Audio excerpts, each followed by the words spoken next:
on how to make soap. Now I've got some scales here which you need for measuring your ingredients, moulds, you can get plain ones or decorative ones online, whatever you want, a big pan with ice in, and a smaller bowl. It's got to be glass or metal, not plastic, because it'll intake the stuff. And then I've got my ingredients weighed out here. I've got lard, lye, goat's milk, olive oil, coconut oil, and a bottle of vinegar as a safety precaution, because if I spill any lye on myself, I will apply vinegar to stop the burn. So the first start is to take the goat's milk and put it into the bowl with the ice water. Then what you need to do is add your lye.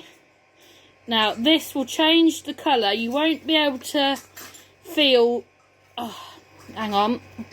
You just add the lye. Once all your lye is added, you need to stir it continually over the ice. There'll be a slight colour change, as you can see happening now, and that's okay as long as it doesn't get too dark, as you'll have scorched the milk.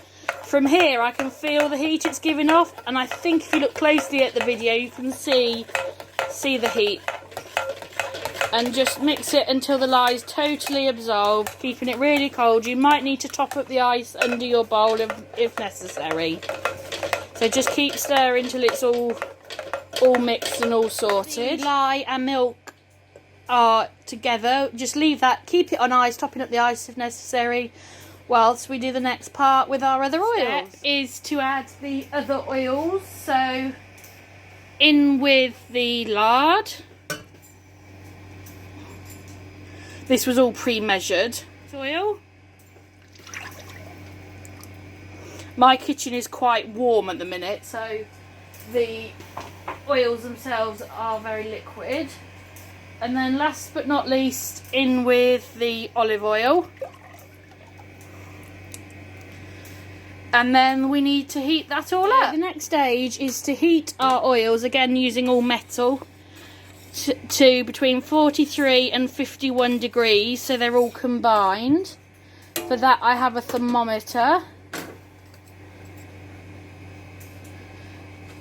And while these are just gently heating, I will come back TV style when it's ready. You can see the oils are fully mixed and now at the right temperature. Now we have the oil at the correct temperature. We now add our milk and lye mix, which has been kept over ice.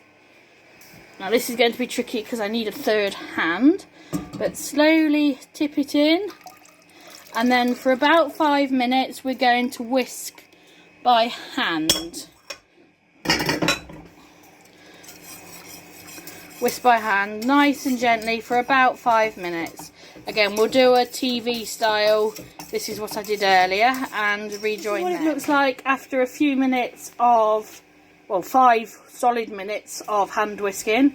So now we're going to move on to the next level and whisk with an electric whisk, and we will be doing this until it reaches trace, which is like a thick consistency, a bit like a base butter cake base, cake mix. So I'll do here's one I made earlier, do this and then come back to you. There's a little bit of spillage which I'll clean up, but the soap mix is now in the moulds and we'll leave it for 24 hours before we take it out and cut it up. I'll see you again then. The soap is now set in the moulds overnight. You can see it's solid. So now we'll take it out the moulds and go from there. So with a bit of TV magic, there'll be a here's one I done earlier moment. The soap is now out of the mould, and you can see I've made some indentations just to divide where the bars are going.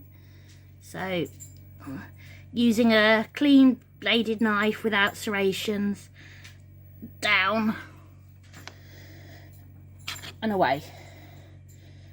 And then we will leave these bars for several weeks until they are fully cured, and we will test that with a bit of litmus paper. And again, we'll do all this with TV magic. speed it up. You can get devices for cutting soap, or you can make your own, but I try and keep mine with the handmade touch.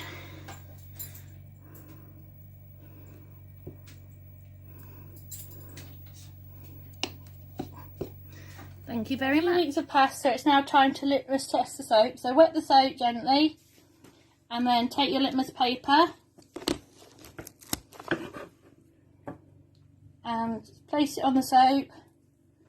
There you go, that's coming up. So then you take your gauge, the colour gauge that your litmus comes with, and a pH of 7 is what you're aiming for. That's a 7 to 8, so I believe that is suitable. Ready to go.